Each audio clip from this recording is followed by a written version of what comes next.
I am Leighton, if you were wondering. So Dad, Dwayne Hedges, is on the program, but we decided it'd be easier to give one of us 15 minutes rather than both of us sharing 15 minutes. So, yeah, I just need to pray first and we'll get into it. God, thank you so much for your love and your grace. God, may you overwhelm our lives and may we be undone by how good you are to us. Be with us now and may you just be shown in this place. May we open our eyes to you being in this place. Amen.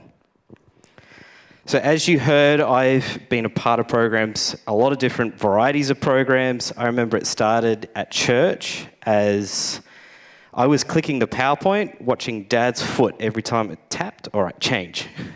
And that's where it started. Then it led into schools, churches, week of worships, big camps. I remember being excited about crawling and pulling a cable underneath the stage and being like, yes, I'm doing something. And I realized they were getting me to do it because it actually was a pretty horrible job.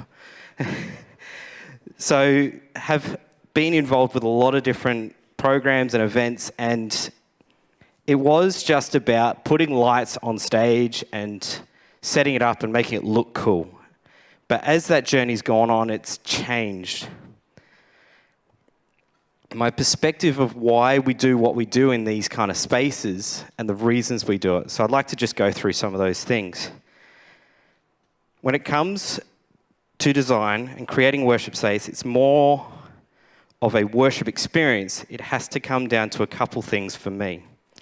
One of those things was a song that I heard called Clear the Stage by Jimmy Needham. Anyone heard this artist, Jimmy Needham? Yeah. This song I had to buy on CD, and I remember listening to it as I was going to 18 plus camp. It was the year in North New South Wales where the big camp changed year, but we still had a young adult camp. And it was basically these first lyrics: clear the stage and set the sound and lights ablaze. If that's the measure you must take to crush the idols.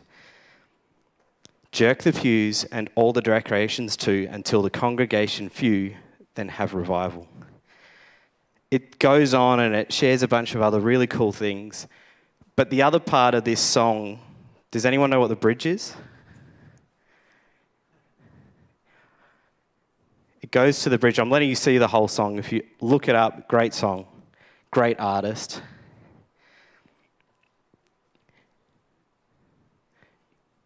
Anything I put before my God is an idol. And I remember clearly remembering that, and that has stuck with me every single time I've gone to plan and design different worship spaces. Even doing this screen like this, how do I make sure that you're not distracted from what's actually happening here? Yes, it's really cool, and we'll go through some videos and different things that could be very distracting to what's happening right here on stage. So how do we make sure that we don't put anything in this space that's an idol that we then worship rather than actually being a part of the experience that's happening? So, yeah, the song continues on. But there's also this quote, and I wish I wrote down where I found it, if it was one of those pictures on Facebook or Instagram kind of thing.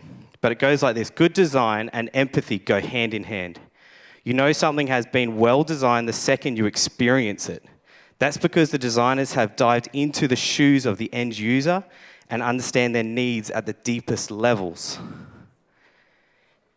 That tiny bit of joy that a well-designed product, service, space, or experience gives you is not an accident. It has been meticulously thought of at every level.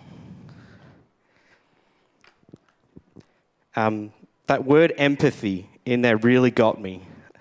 To be creating worship spaces with empathy and understanding that empathy is the ability to understand and share the feelings of another. So that empathy of how do you feel and how do I feel being on stage, or how does our musicians feel? And how do we enhance that by what we do with screens and lights and sound and all the rest of those audiovisual types? So let me ask you, how do you feel right now? You feel calm, That's more than me right now.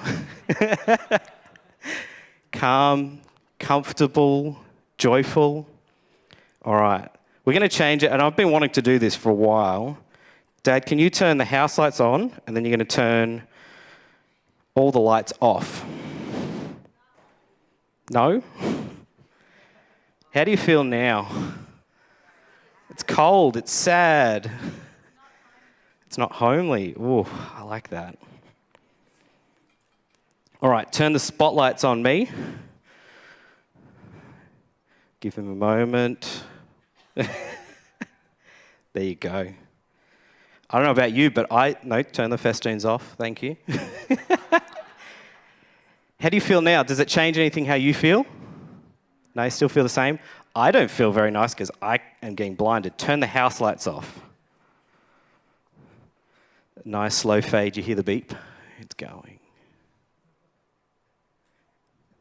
How do you guys feel now? I can't even see you. So I feel very exposed, and it's very much about me up here on this stage. Nothing about you. I think, yeah, that's Martin I can hear. Cool. All right, can you add some colour? Just pick a colour. Go blue or purple. There's a blue. Starts to feel a little bit nicer in here. Oh, I can see people on the edges. All right. Now my favourite part. Now add the fairy lights. All right, that's a bit more.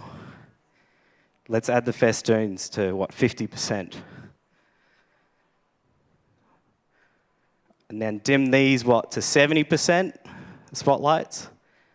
I can start to see you now. But how does it feel now? It's much better. You could turn these ones on between the screens, the carbon filaments. Starting to feel homely and comfortable and safe. And part of what we want to do is when people come through these doors, you might be feeling a certain way. You might be sad, you might have loss of job, family stuff happening. So you come to this space and hopefully when you step in, you go, I'm safe, I'm comfortable, I can be welcomed. And that happens before anything happens up here, right? So the power of what we can do with technology and lighting and design, then we can start adding pictures. Now, Dad's going to have fun with this because I just put a random bunch of backgrounds. The backgrounds can play a bit of fun. They can move.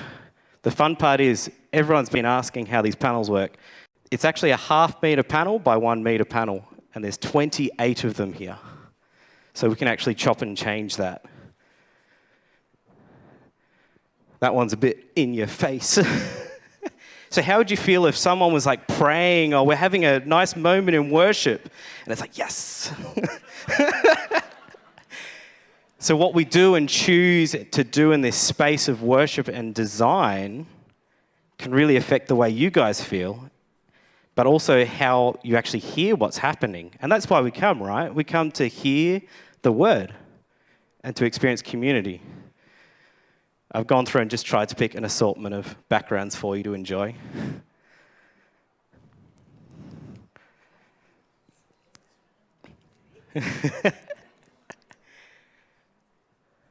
So technically it is one image if you're wondering. It goes all the way across. See, that's a nice, slow, smooth, calm one. Dad's trying to follow me in the colours.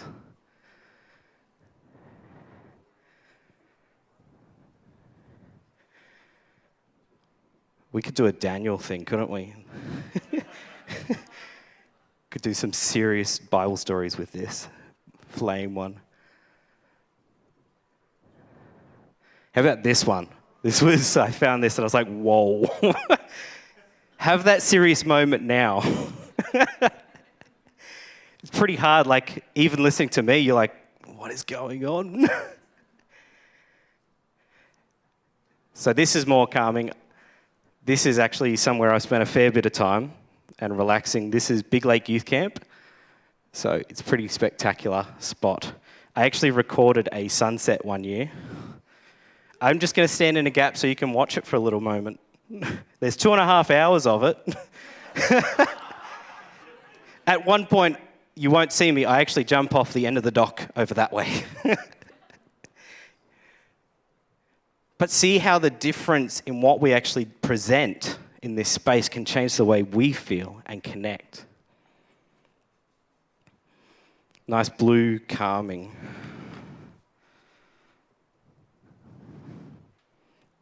The way we set up this space, or any other space, can affect the way we feel, or even before anything happens on stage, you can tell my notes are a little over the place in my head.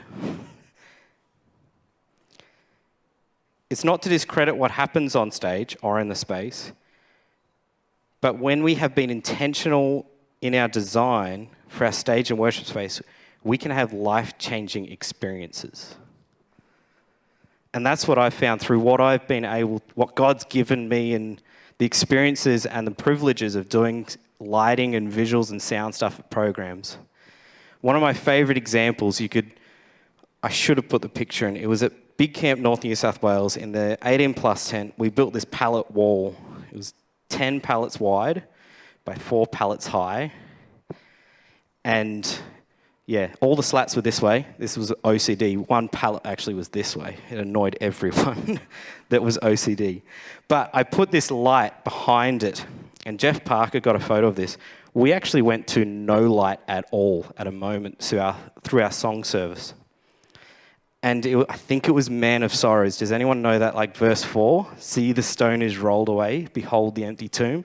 I turned this light on, and the pallet wall cast shadows all over the canvas. And it was just this, everyone erupted just through the song, but also, if I can credit myself a little bit, through that moment of placing that lighting design in that moment.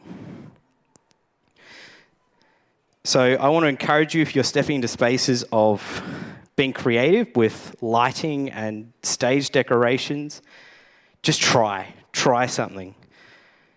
It's going to cost a bit of money. You don't have to have thousands of dollars worth. It could start with a strand of festoons. Or behind here, there's timber crates with lights hanging in them. You can you can get free pallets from Bunnings and chop them up and make your back wall out of them, put some lights on them. Be creative, because you might change the way someone feels when they walk in that space. So I really want to encourage you in that. So thank you for your time. I hope you have learnt something, and it's been really fun to share this with you. Thank you.